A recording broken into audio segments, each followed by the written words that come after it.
What's going on, everyone? My name is Jeremy Platt, and I am joined by my friend Niall Ty. And it is week 6 of the NFL season, which means week 6 of the Between the Tackles podcast. We're previewing the games for this upcoming week, same as we always do. Niall, how are we feeling? How was your Thursday night football experience? It was somewhat boring, but other than that, watched the game. Seemed like a pretty easy win for the Chiefs. Didn't really feel like they were ever in trouble, but also didn't really feel like they played their best game. But they get it done, and they ended up covering. It was an 11-point win for the Kansas City Chiefs. The spread is 10.5. So um, obviously we didn't include it on the pod, but Jeremy had the Chiefs, I had the Broncos. So 1-0 for Jeremy to start the week. Um, I did want to touch on a few things. One, I wanted to touch on a player whose production-wise probably isn't going to be starting for your fantasy teams, but consistency wise plays a huge role in the Chiefs offense, and that's Jerick McKinnon. And I don't think he even had a carry this past week, but he still had 3 catches.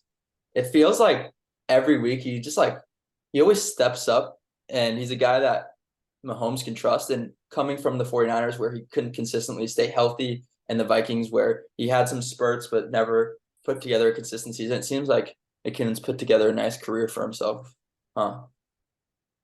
Yeah, I mean, I could be wrong on this stat, but I think he's also the oldest running back in the league. Maybe it's the running back on the Bills, Latavius Murray, but he's up there in age, at least for a running back perspective. So obviously not running the ball as much with Pacheco, but I think he's still a very valuable piece out of the backfield for the Broncos. And then on the other side of the ball, I think coming into the year, everyone kind of expected Javonte Williams. Reports were that he was healthy, coming off a pretty rough knee injury, but Sean Payton had expressed in preseason that he was 100%. And then they had an undrafted free agent and Joel McLaughlin make the team, and reports out of training camp are very positive. And then last week, Javonte Williams didn't play, so he got the lion's share of touches. And then this week, I think this backfield is a full blown running back by committee now. I mean, I think Jaleel led the team in touches, then it was Javonte, and then Samaje Perine was close behind in third. So from a fantasy perspective, at least, or just like a general game planning, I think they're using Jaleel McLaughlin as a change of pace. And it's interesting to see how that develops as the season goes on. Yeah, and it's interesting with Denver, what's going on right now. It seems like they're getting ready for almost like a restart, and Sean Payton wants to rebuild the roster his way. And they traded Randy Gregory to the Niners. Seems like they're about to get rid of Frank Clark, who, oddly, they signed this offseason. So that was one of. They did get rid of Frank Clark. They cut him Oh, okay, there you go. this morning. Yeah. So I honestly I'm not sure contractually Russell Wilson's future looks like in Denver, but I wouldn't be surprised if this is a situation where Sean Payton goes, I hate losing. If we're gonna lose, we better lose it. We better lose my way, and Broncos kind of just restart and start from scratch. Wipe your hands together, and they have a ton of money with that ownership group. Could be definitely an interesting storyline. Watching as the Yeah, trade deadline. I don't know if you saw the clip.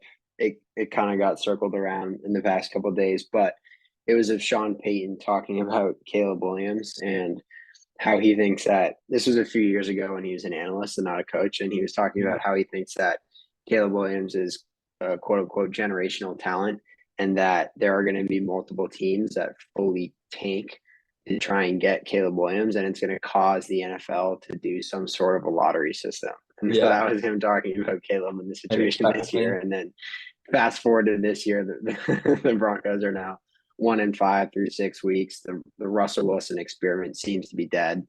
I don't, you know, my football life is much shorter than some other people's, but I can't remember a player falling off a cliff as fast. I mean, it seems like he went from you know, the Russ that everyone knew on the Seahawks, and then as soon as it went to the Broncos, it was pretty far downhill. I mean, there was some confusion, like the fourth down play in the first half when it's 4th and 3, he was 2 yards behind the line of scrimmage, and at least throw the ball in the air, right? The worst Yeah. that's going to happen is they pick it off and then you get a little bit better field position. But he tries to stiff arm a defensive end and gets taken down for the sack on 4th and 3. So yeah, I don't know. The Broncos don't even look like a very well coached team, which is not Mm-mm. what I expected from this season. So Yeah, I'm in agreement tough with you. start. And I I don't think even that, know if you can say start. It's more just halfway through the season at this yeah, point. yeah. Well, I think we're good to move on from this game, and let's go to London. Ravens at Titans. Ravens are 4.5 point favorites.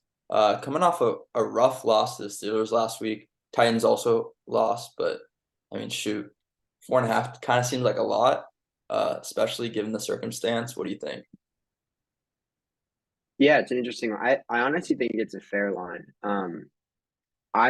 This entire season, I've always talked about Vrabel as a dog, and how good he is in that spot. But a stat that I found via Warren Sharp, shout out to him on all platforms. But Vrabel is 2-11 as an underdog in his last 13 games, and he only has 5 wins against the spread in those 13 games. So as of late, when they're on the road, they haven't really been performing as an underdog.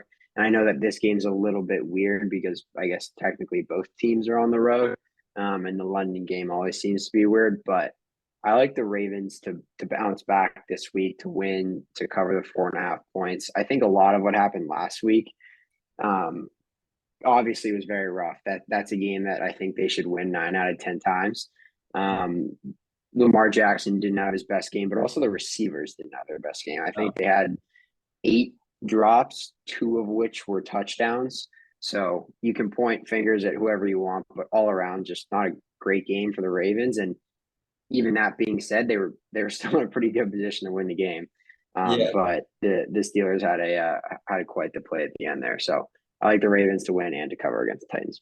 yeah, definitely. And I mean, 8 drop passes. I know, like analytically, like I mean, rather on paper it looks bad, but analytically it's like, all right, these are just like kind of like quote unquote lucky, like unlucky scenarios for them, and like a betting person knows not to bet on luck. Um, so I mean that really it's more so opportunity for the Ravens to get better and like, but I think right now we're experiencing like the growing pains of a new system, and we're in that like awkward part of the season where it's like they have plenty of time to turn things around, but and they have an opportunity this week going to London. It's basically a road game for both teams. Ravens are 4.5 point favorites, but I kind of like the Titans just given the circumstance. I think these two teams are a little bit closer than many think, and it's a kind of an awkward circumstance. Going to London, not a lot of clarity, and so I'm Yeah. gonna pick the Titans just to cover due to just like the like not, I keep using the word circumstance. I'm trying to think of a different word, but like just because it is in London, it's a funky week, both coming off losses. So I'm gonna go with the Titans to at least cover. Yeah. It is a strange game. Honestly, I don't really know how I feel about the London games, to be completely honest. Like I get trying to grow the game and make Yeah, it international, and I'm sure the NFL makes a lot of money on these fans that don't ever have the opportunity to see NFL games. It looks like the stadium's sold out every time, but like we saw it last week. Like one thing was, there's been this argument for the past 10-ish years about turf versus grass. And there's a certain type of turf that's especially bad, which is what was at MetLife and which is what was used at the stadium on Sunday for the Broncos, sorry, for the Bills Jaguars game. And you had multiple injuries during that game and also multiple complaints from the players saying that it felt like they were playing on carpeted cement. And then yeah, there's a video that comes out about them putting together the field, and it's literally just like a layer of turf over cement. So you have that, and then the Bills looked half asleep until, I mean, they didn't even look like they were playing football until the fourth no, quarter of that game. So not sure how I feel about the London games, but I guess we'll find out this weekend. yeah. Sweet. Next game we got Commanders at Falcons, potential Taylor Heineke revenge game, but unlikely that he is going to start, especially after looking at Taylor Heineke's not Taylor, Desmond Ritter's not obviously he wouldn't start. Unlikely that he would play.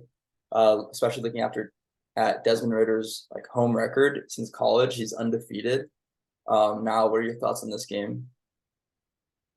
Yeah, I was gonna bring that stat up as well. So Desmond Ritter, um, at home in college and the NFL is a combined 31-0, which I never really would have guessed, but quite the streak for Desmond. I like the Falcons in this one. I like the Falcons at home. I thought they Desmond Ritter easily played his best game of his professional Yeah. career last week. Like it wasn't even really close. I mean, he went over 300 yards for the first time, was distributing the ball. Drake London got involved. Kyle Pitts had a good game. I think he had 7 catches.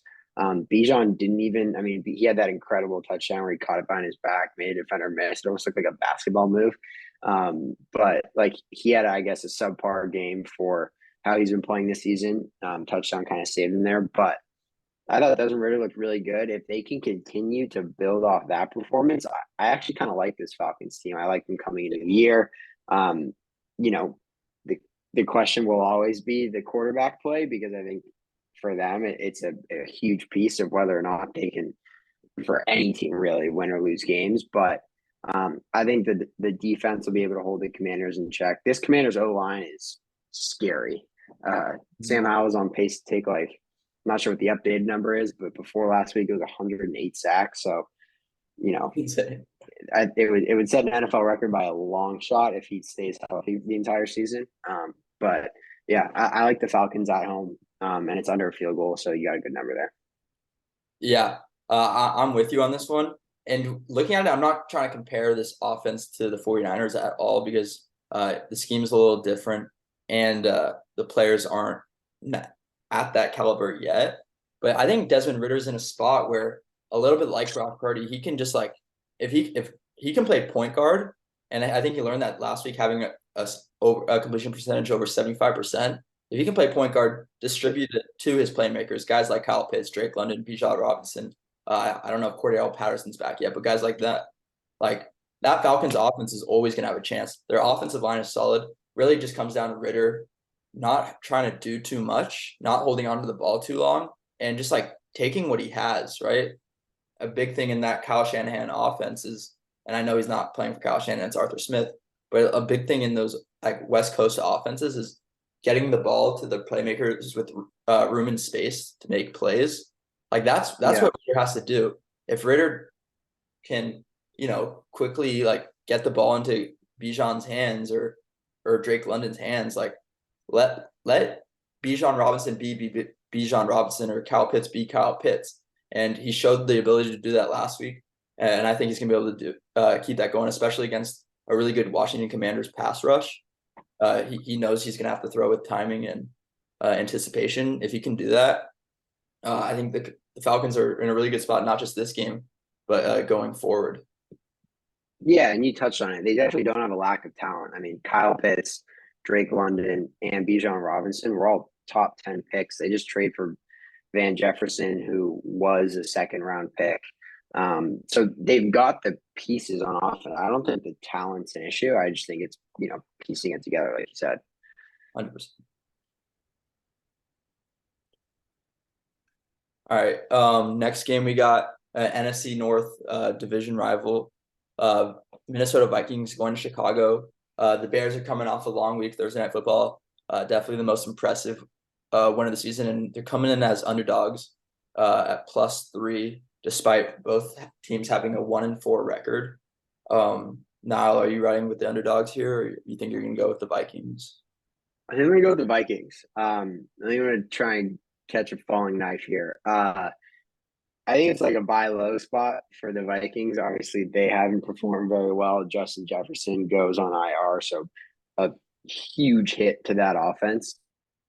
But I also I think the market and the noise around the Bears the last 2 weeks is like, oh, Justin Fields is back, blah, blah, blah. Like, played a good game against the Broncos, and then obviously Justin Fields looked Very, very solid last week when they got the dub. But I still think the Vikings are a better team. The Bears are also pretty beat up at running Oh back. yeah. So, yeah, I mean, both Roshan Johnson and Khalil Herbert are out this week.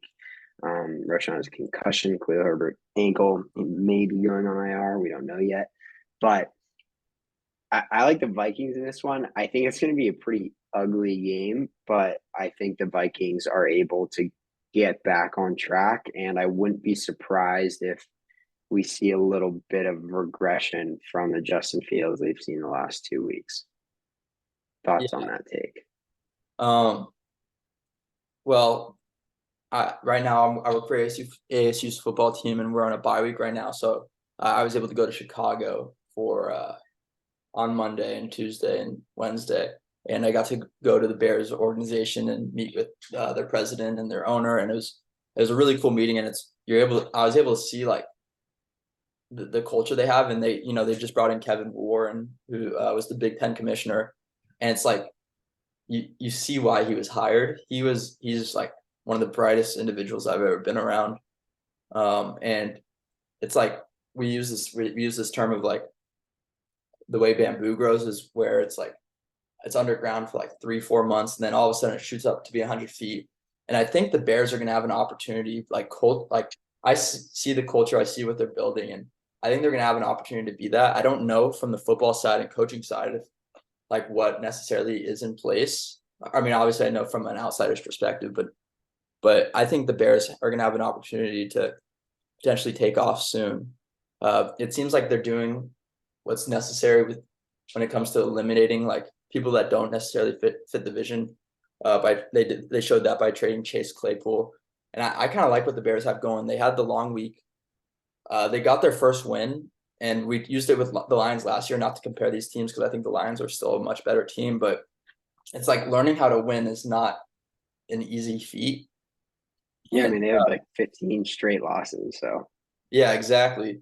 So like I'm not saying the Bears are going to be this like this year's Lions, but I think the Bears are going to be able to put some wins together. And this is a team, even though I know the Bears are also injured, the Vikings are without their starting or arguably the best receiver in all of football. So guys like Jordan Addison are going to need to step up. But I like the Bears to win this one, coming off a long week and a half of rest. underdog of the week? Question mark. I'll get back to you on that one. Okay, while you're thinking, we move on to the next game. We've got Seahawks at the Bengals. Bengals are currently 3-point favorites at home. I think this is my favorite matchup of the week. Not necessarily because of the two teams that are playing and their record, and it's like this high powered game, but I think it's a very interesting game for how these two seasons are going to unfold for both these teams.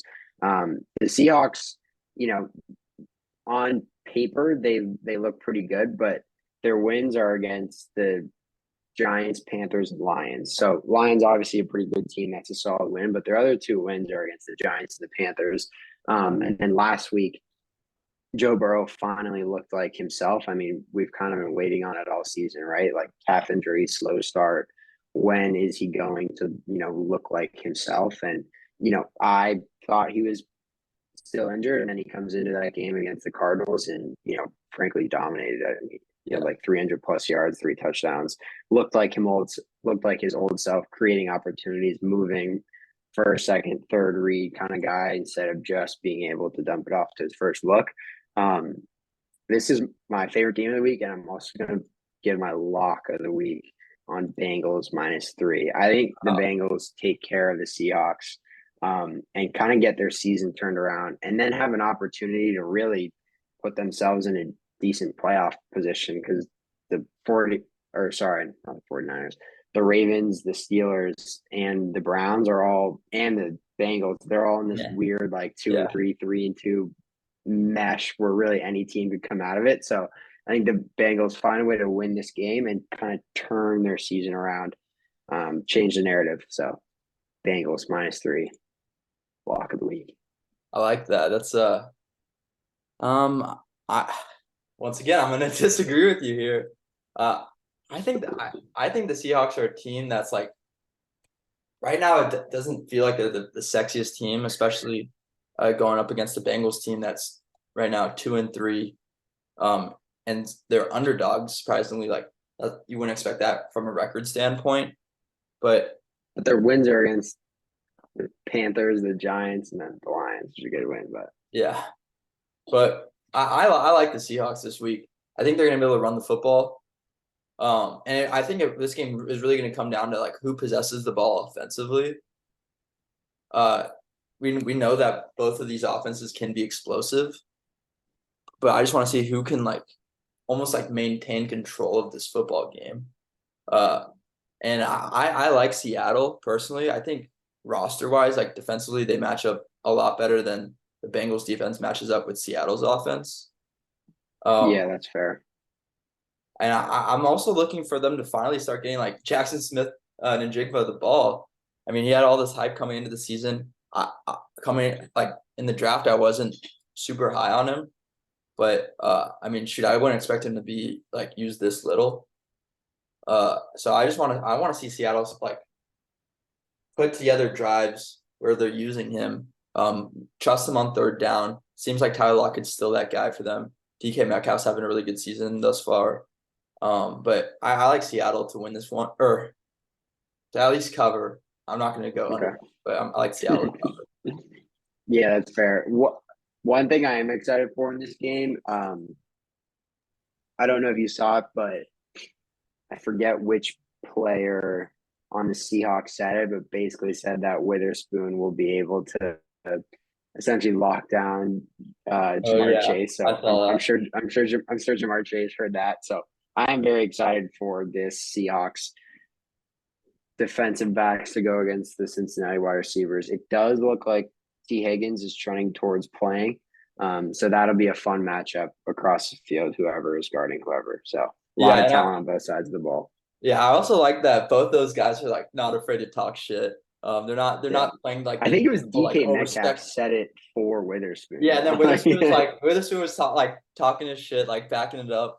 And he's had a great rookie season thus far. Young guy going up against uh one of the best receivers in all football. This is a huge test for him. Probably my favorite like head-to-head matchup of the week. Actually, here we go. This is what I'm gonna do. I'm gonna say Devin Witherspoon most important to team success this week because All right, I especially like after it. last week, we know the Bengals are going to try to air the ball out. We saw it's finally like that's successful. I'm curious to see what Clint Hurt, their defense coordinator, does to try to slow that down and prevent that from happening. Okay, before we move on, I want you to guess JSN's catches for the season. I'm going to say like 10 catches for like 180 yards or something. He's got 12 catches for 62 yards. Oh my goodness. That's like that's based like I think the Niners might have like 7 or 8 players who have that on the year thus far. Like Yeah, probably. I think there's a lot of teams that have yeah. 6 or 7 guys that have those stats, but he's been involved in the passing game. It's not like he hasn't been on the field. It's just finding a way to get him the ball. All right. Next game, we've got your 49ers going against the Deshaun Watson-less Browns. It is Browns are at home. Deshaun Watson was announced out yesterday afternoon. I believe the line shifted from 49ers minus anywhere from 7.5 to 8.5 to 49ers minus 10. The over under in this game, I don't know if you've seen it. It's Yeah. 36. Right. I mean, rightfully so. Two of the best defenses in the league. But I mean, haven't the Niners scored 30 plus points in every single game this season? Yeah, So like I was literally gonna say that. alone.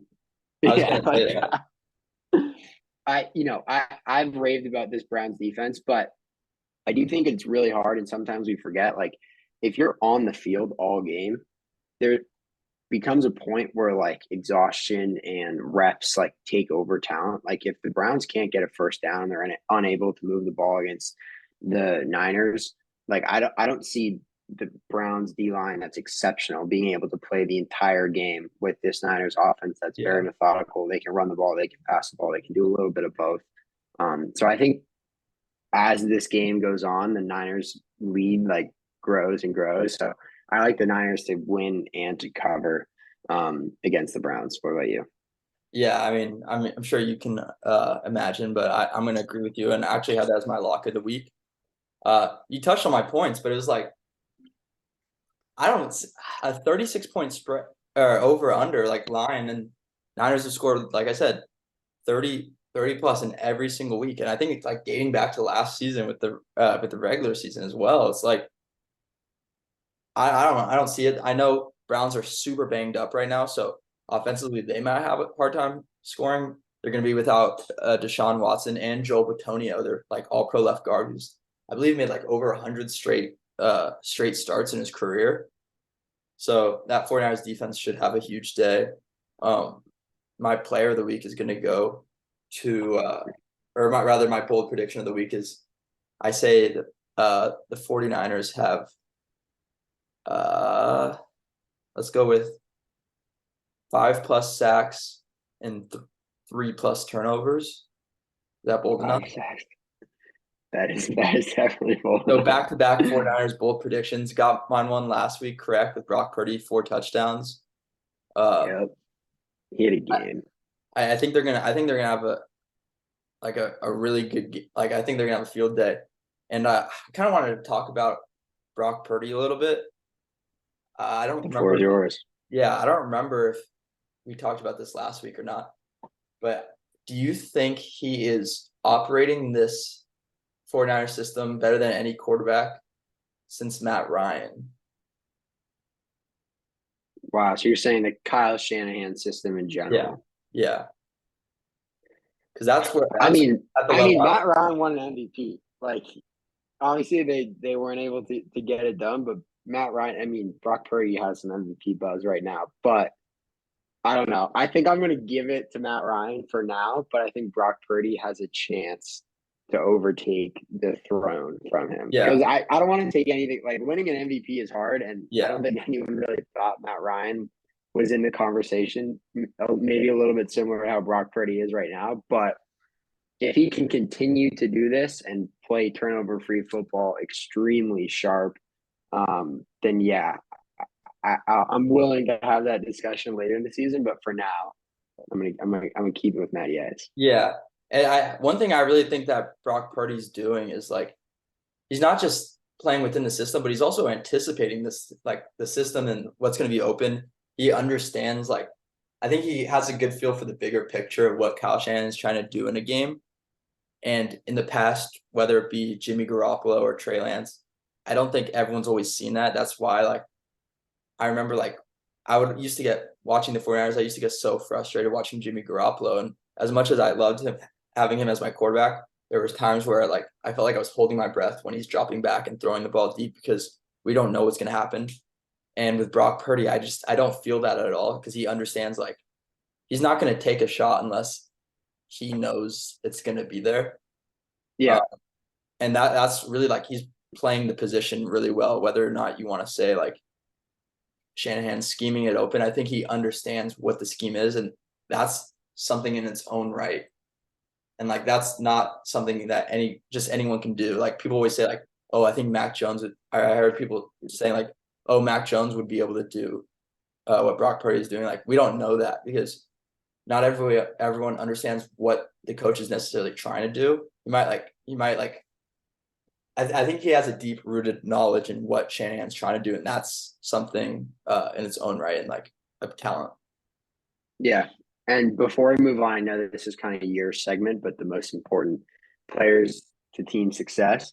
I Yeah. want to add my own twist. I want to toss in the 49ers linebackers. I know Greenlaw is questionable right Yeah. now, but I mean, last week, like Fred Warner had like one of the best games of any defensive player this season. And with PJ Walker getting the start, I think the Browns are going to try and rely heavily on this run game.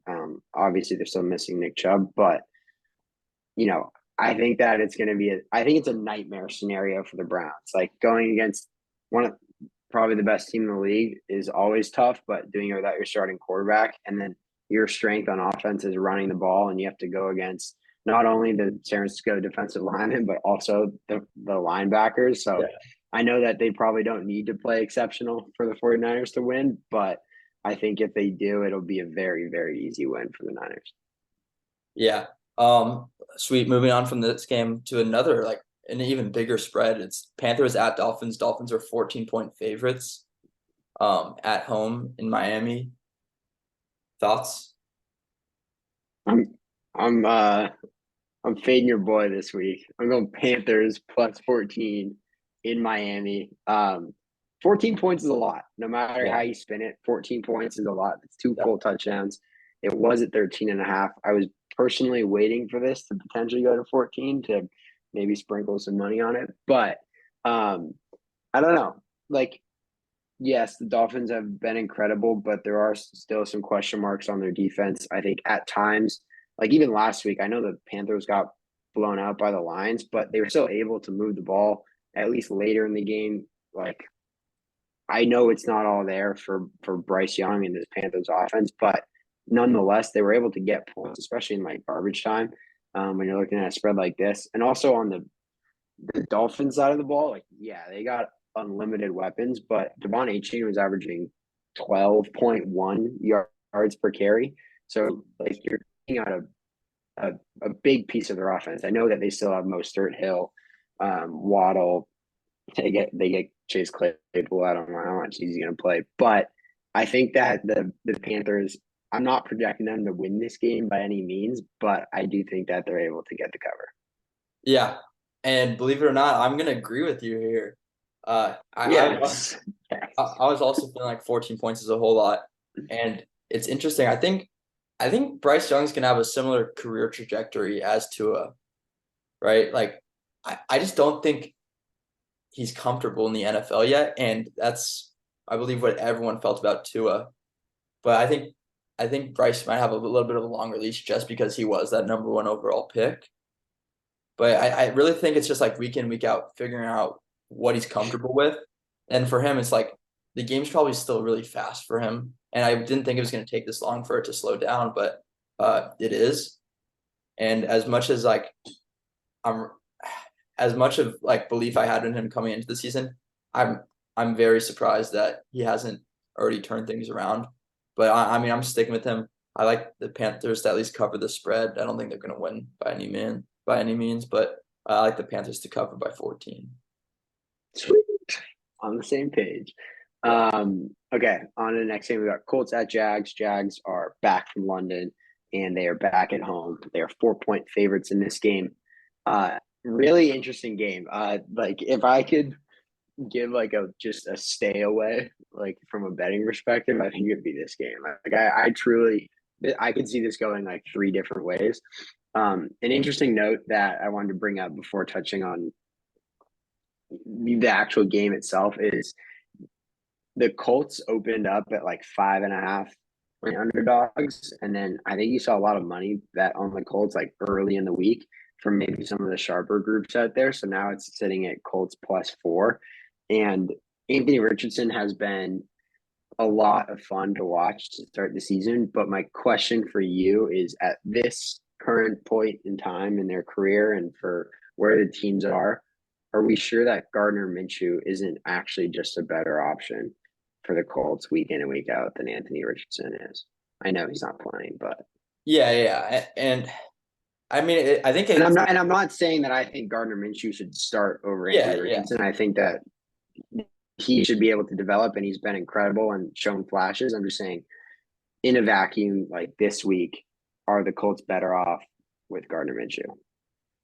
In a vacuum. I'm actually gonna say no, and that's Yeah. because I look at it a little bit similar to like what's going on with Trey Lance, where it's like he's got the potential, he just needs reps. Trey Lance, similar to Anthony Richardson, only had like 1 year starting experience.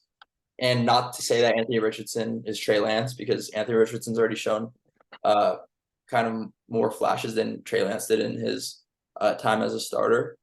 But it's like it's not gonna be perfect, but it's just experiences for him to grow, an opportunity for him to grow. And I think the Colts know they're probably not going to be a Super Bowl team this year. I think really like in the long term, Whoa, whoa. yeah, exactly. But in the long term, like the more reps, the better for Anthony Richardson, especially going into this offseason, like being able to recall like, oh, this is what I saw, this is how I was feeling, and using that to become a better overall quarterback. So I really think this is about development for Anthony Richardson. I don't think he's a guy that like certain guys like they need time seeing the field from the bleachers or from the sideline. I don't think that's Richardson's case. I think he's more of a guy that just needs reps, and obviously he has that AC sprain, that shoulder sprain that looked pretty gnarly on Sunday. Yeah, But I personally think the more starts, the better for the Colts, for Anthony Richardson and the Colts. yeah, fair enough. And then the other side of the ball, we got a little sidetracked there. But for the Jags, like this is a team that has really turned their season around in these last 2 weeks. Obviously going 2-0 in London, and then last week I actually did wake up for the London game, proud of myself. Was up. I think I started watching around the second quarter, but one thing I wanted to note was I was really impressed by one, Calvin Ridley, and then also two, Trevor Lawrence. That kind of goes hand in hand. But I thought that it was a very, very impressive performance from Calvin Ridley, especially. I think that Trevor Lawrence felt very comfortable getting the ball to him, and as the Bills started to wake up in that second half, they were able to do enough on offense to keep the lead, protect the lead, and then also get the win. So very, very impressive win from the Jaguars. Don't want to take anything away from them there. So they're coming into this week pretty hot, but also like the Colts are sneaky 3-2. Like Yeah. this is these are two teams that are. I thought it probably would have been like Titans and Jags competing for the AFC South, but I mean, right now I think that this game goes a long way in deciding who wins this division. Yeah, and I'm a firm believer in momentum. And last year we even saw it with this Jacksonville team. Not to say that they've already hit their stride like they did last year, but I mean, right now the Jags put together like two really solid wins in London, especially this past week. Like they kind of shut Josh Allen up defensively. I think it was huge for like team morale. Um, and I'm gonna ride with the Jaguars. I feel pretty good about this one, to be honest. I like the Jaguars in this one. They finally got ETN going, and ETN reminds me like ETN looks very similar as he did last year. So I'm going with Jacksonville as well. Sweet. All right, let's go Jags. Yeah. Next game that takes us to Saints at Texans. Interesting game. So Texans last week, again, impressed by CJ Stroud. They ended up Yeah. not getting the dub, but he drives them down the field last possession of the game for a go-ahead field goal. Obviously, Falcons go down and do the same. Or sorry, go ahead touchdown. Falcons go down and get a field goal, win the game. And then on the other side of the ball, you got the Saints who absolutely killed the Patriots. I'm not sure where to give credit to the Saints, but while also knowing that the Patriots might just really suck. So obviously a very impressive win for them, but going up against a not very, very impressive opponent. I like the Texans in this one a lot. I'm interested to see how CJ Stroud does against the Saints defense. I mean, they are averaging like I think it's 15.2 points a game. Opponents are averaging 15.2 points a game. Obviously, their schedule has been a little bit easier, one because of the division in, but they've played the Pats, Packers, Panthers, Titans, and Bucks. Cool. So take that how you will, but they are only allowing 15.2 points a game. So I'm excited to see CJ Stroud go against his defense and see if this Saints defense is legit. Obviously, Dennis Allen, defensive minded coach, or if CJ Stroud can get it done. They are missing Tank Dell, which is a bummer. He's been electric to watch, Yeah. but I think the Texans get the win here. Yeah, I'm going with you, and they're gonna be my underdog of the week. Yeah, I was going to do the same. Okay, sweet. So we both have them as underdog of the week. And I don't know if you saw this clip on Twitter of CJ Stroud talking about that last touchdown to Dalton Schultz, but it was actually cool because he had like an in-game adjustment based off of the coverage and the type of quarters coverage that the Falcons were running. And I just think it's rare you see a quarterback at this level have this type of poise and like just like command of an offense. Really, like outside of Brock Purdy last year, I don't think I'd seen that. I don't think I've seen a quarterback like just come in and like own the position he's in since maybe like Andrew Luck, which is kind of crazy to say. Uh, so I like the Texans. I want to see just like how CJ Stroud handles like a really good defensive line, a really good secondary, and a a team that is like been there and done that. A team that's been has continuity. Um, the Saints are one of the older groups in the NFL, and I want to see CJ Stroud like just continue this. Like I know they didn't win last week, but I thought his performance was gutsy, and I thought it was extremely impressive.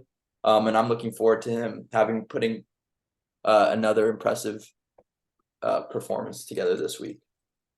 Yeah, and he's also like very, very impressive on the field, but also just as impressive off the field. Like in all of the conferences, the way he speaks about his team and really wanting the city to like love the Texans and be prideful and repping the Texans. And they obviously got a home win. I think it was for like the first time in like almost 2 full seasons the other week. So I'm excited to see the Texans at home, and also a little bit excited to see how many Texans fans there are. So happy for CJ, happy for the Texans. That takes us to the Patriots at the Raiders. Raiders are, yeah, if there was like the opposite of a game of the week, I'd pick this one. Raiders are 3-point favorites. Obviously, we've got the McDaniels, Belichick, blah, blah, blah, Jimmy G, Jacoby Myers. There's a lot of crossover between these two teams. Jakob Johnson, the fullback, missed that guy.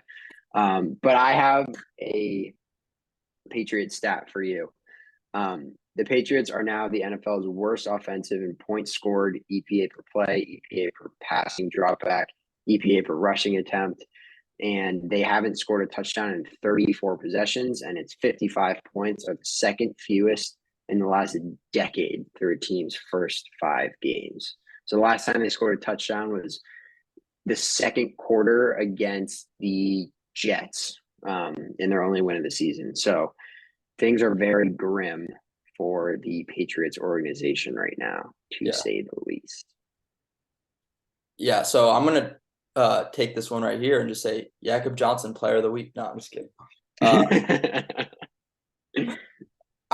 Dude, this Patriots team it's interesting because it almost reminds me of like the Spurs the past few years before getting Wemby, where it's like, I mean, you're not gonna fire Spo.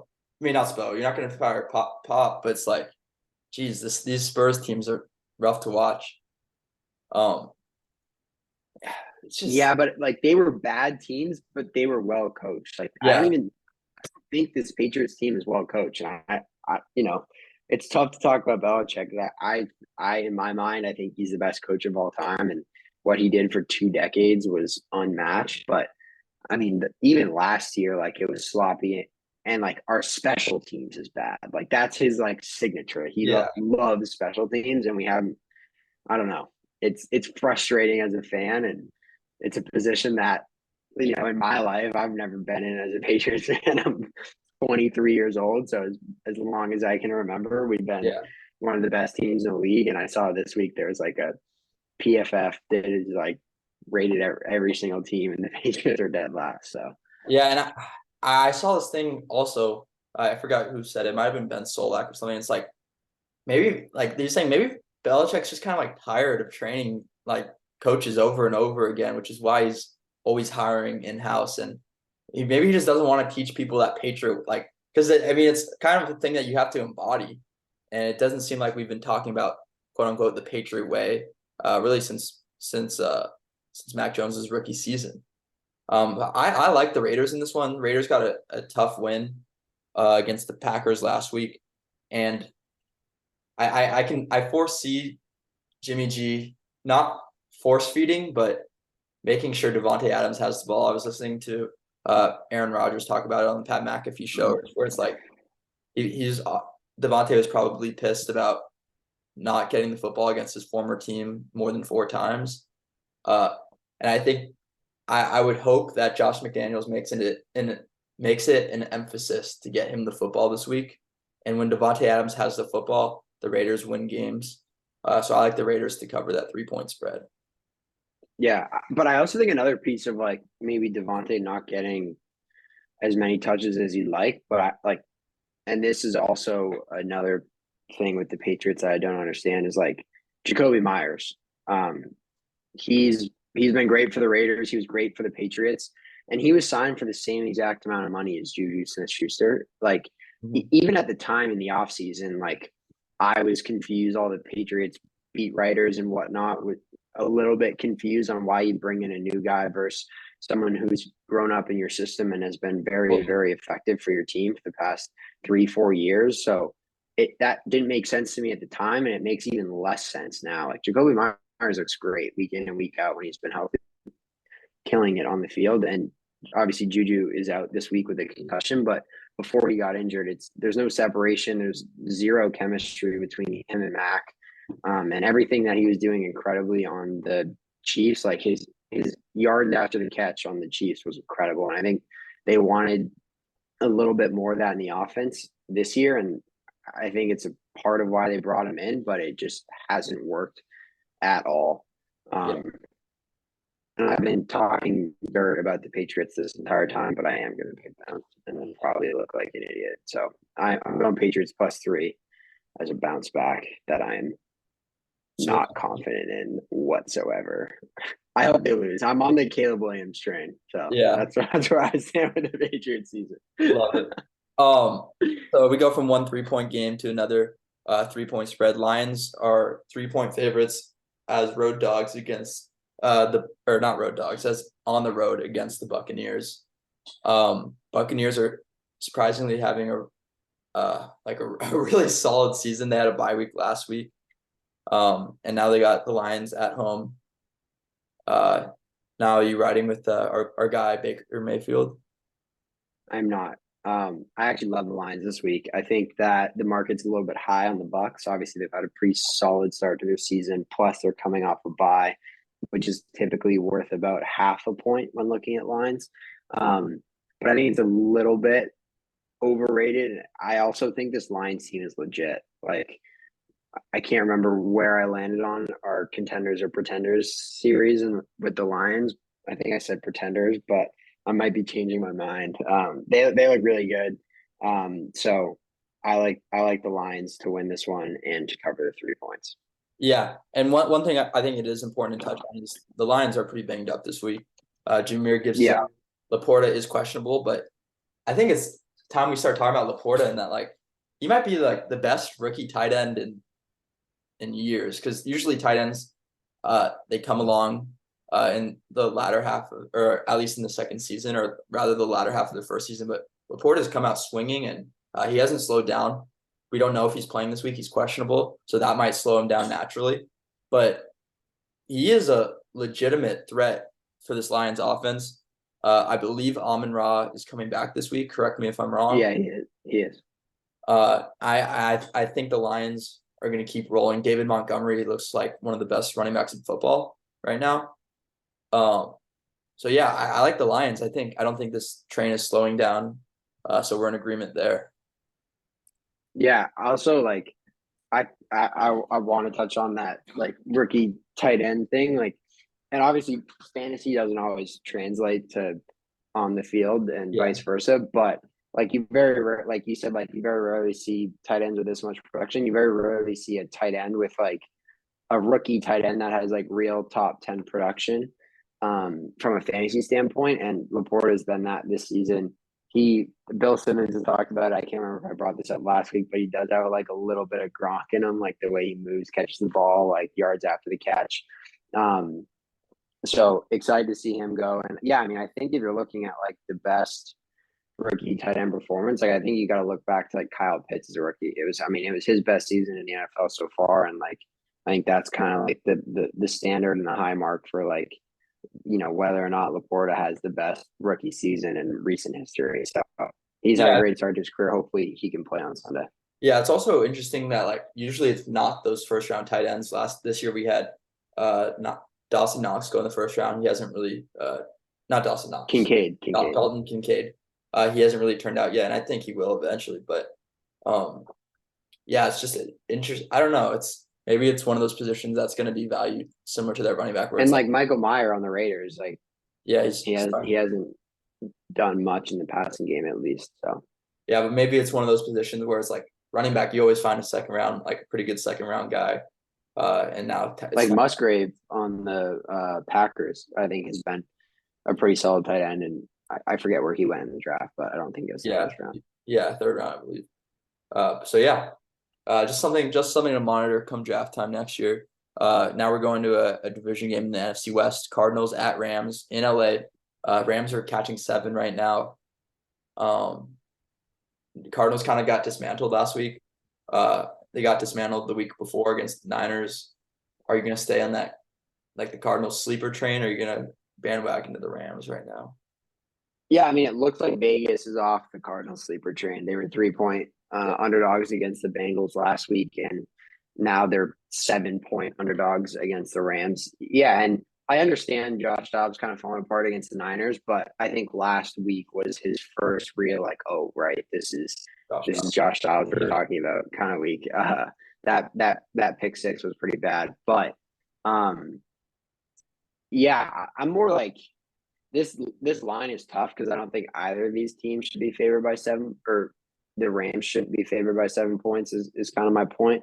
yeah, I guess it is the Cardinals, but I'm just excited to be honest to watch the Rams offense another week. I think they've got a pretty sweet receiver trio here, and the question was like, oh, how's Puka going to fare with Cooper Cup back? And he had another incredible game.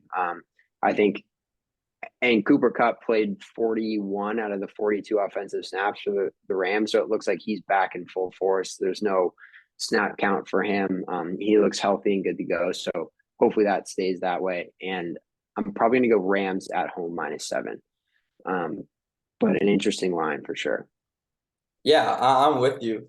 I think this Rams team's pretty good.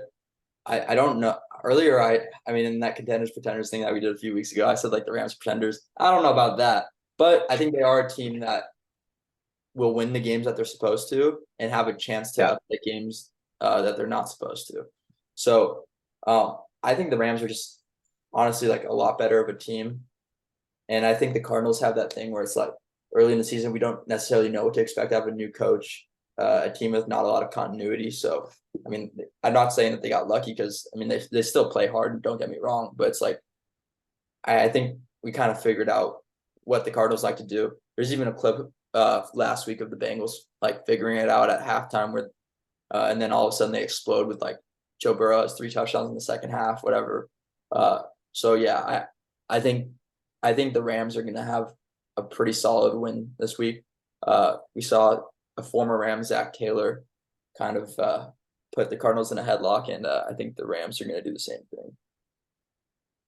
Sweet. All right. That brings us to a very good game, in my opinion. We've got Yeah. Eagles at Jets in MetLife Stadium.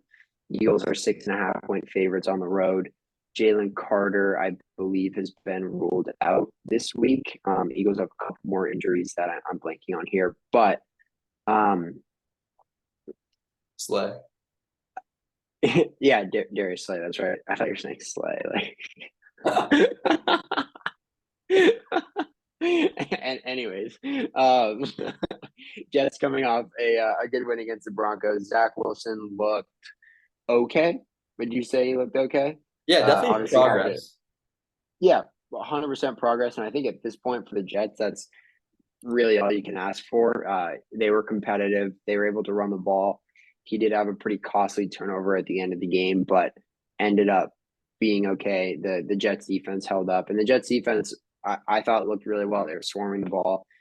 Tough to say whether that was them or the Broncos just kind of in shambles, but um, I just I don't know if the Jets have enough to get it done against the Eagles.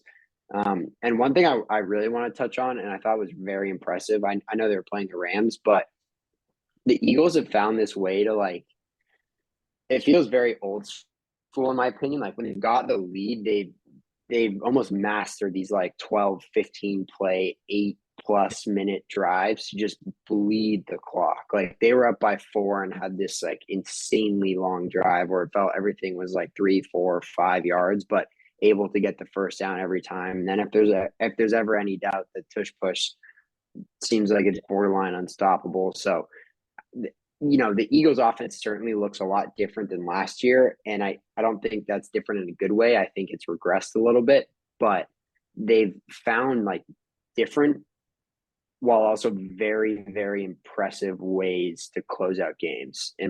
That was my biggest takeaway watching the Eagles game last week. So I was very impressed. Yeah, it almost reminds me of like the 49ers from 2021, whereas Jimmy G's last full season healthy, and then they ended up losing the NFC Championship to the Rams. But they were able to like beat the Packers due to that gritty like special teams touchdown. And but regardless, it's like you said, the Eagles know how to win, which is kind of the opposite of a few teams that I'm thinking of.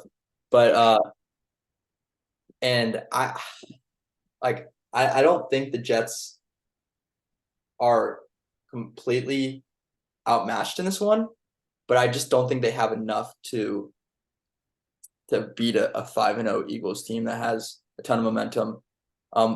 But from Philadelphia's standpoint, I kind of want to see them put together a sexy win, if that makes sense. Like Yeah. every Yeah. single win's been a close game. The Rams game last week was close until the very end. Like I just want to see them dominate, really. The I Eagles. mean, even looking back to week one, like what we know about the Patriots now, like that was a close game. The Pats had a fourth down in enemy territory to potentially go ahead and win that game. But Yeah, so it's like sure they've won different ways, but they haven't won it that way yet. And it's almost like the opposite, like where I think eventually people are gonna say like we want to see the Niners start like having these comeback wins, or where it's like where they like winning in different ways. I think it's for the Eagles. It's like we kind of need to see them dominate. I don't think the Jets are a team where they're going to dominate. This defense is too good. And the Jets are also a team that likes to run the football and possess the ball. Breece Hall, 22 carries for over 170 yards last week. He's looking the exact same as he did pre-injury. and he's taken over that backfield. I don't think it's a share between Cook and Brees Hall. 100%. I don't even like what is Dalvin Cook putting? He's probably putting up Jackson Smith and the Jigba numbers right now. Like, random shot. Low blow. He had 6 carries for 23 yards. On the season, he has 36 carries for 97 yards with a 2.7 yards per carry average. So it's like, but Breece Hall seems like the real. I mean, not seems like, he is the real deal. I think this is probably going to be a low scoring game. I'm a little scared of that 6.5 point line. I could see it more so being like a 3 or 4 point game. But I'm still going to take the Eagles just because I think it's only a matter of time when until they have that sexy win. I don't know if it's going to be this week, but I still like them to at least cover 6.5 points and win by a touchdown. Yeah, and if there's any defense that's going to be able to frazzle, for lack of a better word, Zach Wilson, it's going to be the Eagles. 100%. Even without Jalen Carter, their defensive line is still incredible. They'll be able to create pressure, putting Zach Wilson in tough spots, likely leading to some turnovers that hopefully the Eagles can capitalize on. So I'm also really excited to see Sauce Gardner versus whoever he's matched up against, whether it's Devonta Smith or AJ Brown, because AJ Brown's quietly the last 3 weeks been one of the best receivers in the league. So he's been putting up big time numbers. So we'll see if the Jets can slow him down. But you and I are both on the Eagles -6.5. Awesome. All right. Sunday Night Football. Maybe this is just rough on the NFL. I know you can never predict like how teams are gonna be, but Giants are 15-point underdogs going to Buffalo. Brian Daboll revenge game. Giants are gonna be without Daniel Jones, so it's Tyrod Taylor starting. I mean, shoot, if there was a time to flex out a Sunday Night Football game, I don't know if they're allowed to do it yet, but this would be the week. They aren't. Yeah, I think it has to be past week. I don't know what week. I think this is the last week they can't do it. Okay. All right. I'm gonna skip over like this specific game for a second, just kind of talk about the Bills specifically. I obviously last week didn't look great. There are some things that you can point to saying London game, they flew out Friday, that clearly didn't work. That team looked half asleep for the majority of that game. But also, I'm a little bit concerned about the Bills moving forward. I think they've still got one of the better offenses in the league, but their defense was and is really good. But last week they lose. I'm blanking on the defensive Matt lineman's Milano. name, but they lost Matt Milano, but Greg Rousseau, Yeah. their defensive linemen are Matt Milano, Greg Rousseau, and Trey White are all now out for the entire season. So those are three really, really big. I know they get Von Miller back, Yeah. which will help them tremendously, but those are three pieces that it's not like, oh, like, the Cowboys lost Good one. Trevon Diggs, and he's obviously incredible, but he's one player, so you can kind of cover that up with maybe some other strong points on your defense. But losing like three, two potentially all pro guys and then one Above average. excellent defensive lineman, like it really hurts going forward. And then, in this game specifically, I think they'll be able to do pretty well against a Tyrod Taylor led Giants, but going forward, like it's going to be tough playing against the Dolphins again. Like I don't know, they've definitely got some of their hard games on their schedule that I'm not looking at, but yeah. So 3-2, they're a game behind the Dolphins. Plus, they are very banged up on the defense. It's looking a little bit tough for the Bills, at least like for like Super Bowl mindset, in my opinion. Yeah, and it's really gonna help. I mean, not help. It's gonna really hurt in that latter half of the season when they have to start competing uh against the Dolphins for that AFC or AFC East title, and the Dolphins don't look to be slowing down anytime soon. And I know the Bills picked up that win, which is huge for them. But it's like, geez, man, those are serious blows. Not to keep referencing old 49er teams, but like 49ers 2020, where they lose Nick Bosa, they lose Jimmy G, they lose all these players, and it's like they're still, At some point, you can't overcome that yeah, many injuries. yeah, exactly, and it doesn't seem like it's going in the Bills' favor. 15 points is a lot, and originally I was going to take the Bills, but with Daniel Jones out, I anticipate the Giants trying to run the ball, and really just like almost just like make it out of there alive. I hate to like use that saying because I don't think that should ever be any NFL team's mindset going into a game. But I think the Giants are really just gonna like try to keep this to being a low scoring game. Um, so I'm gonna take the Giants plus 15. But the Bills should be in control of this game. Yeah, I'm on the exact same page as you. I liked it at like 14, and then I jumped up to 15. So I like the Giants' little Dable revenge game. Tyrod Taylor is a serviceable backup. We'll see how that offense fares, but it's not like their offense has been like to start the season. So hopefully they can get Saquon back, and that'll help the offense a little bit. But I actually really like the Giants plus 15. So food Yeah. for thought. Okay, that takes us into Monday Night Football. We've got the Cowboys at the Chargers. Cowboys are 2.5 point favorites on the road. What percentage of fans will be Cowboys fans at this game? I'm gonna guess it's gonna be closer to like the 70% rate. Yeah, I was gonna say 70-30 Cowboys fans. Yeah, I mean, this is an age-old topic with the Chargers, but especially against the Cowboys, a team that historically travels very well. I think it's damn near a Cowboys home game. Um, and the Cowboys are hungry to win. They're coming off, frankly, an embarrassing loss against the Niners. They had it quote unquote marked on their schedule, and then they go in and get. I mean, it was an ass kicking. Frankly, it was 42-10. They looked defeated towards the end of the game.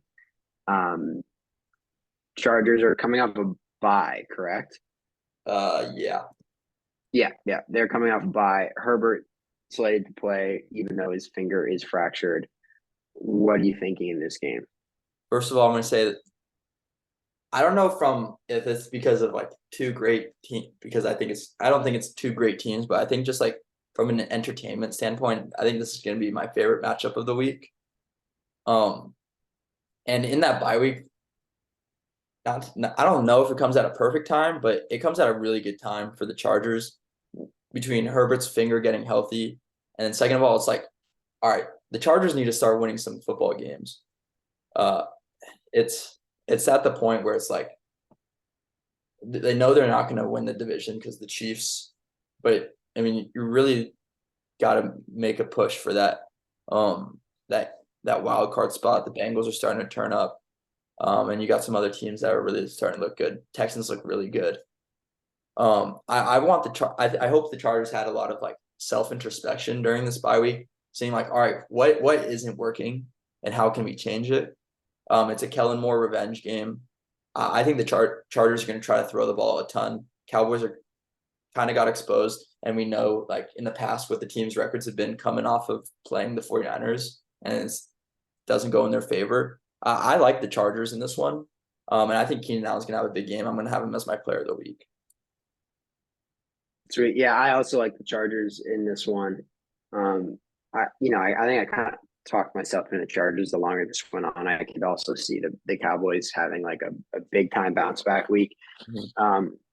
But yeah, I think the Chargers are able to get it done. I hope it's a close game. I think it'll be a close game, and I'm hoping for some points. I feel like we haven't had a lot of games this season with I want to see like a good old fashioned like shootout. Oh yeah, Just like an entertaining primetime game, I think would do great for all NFL fans. So definitely. that's what I'm rooting for.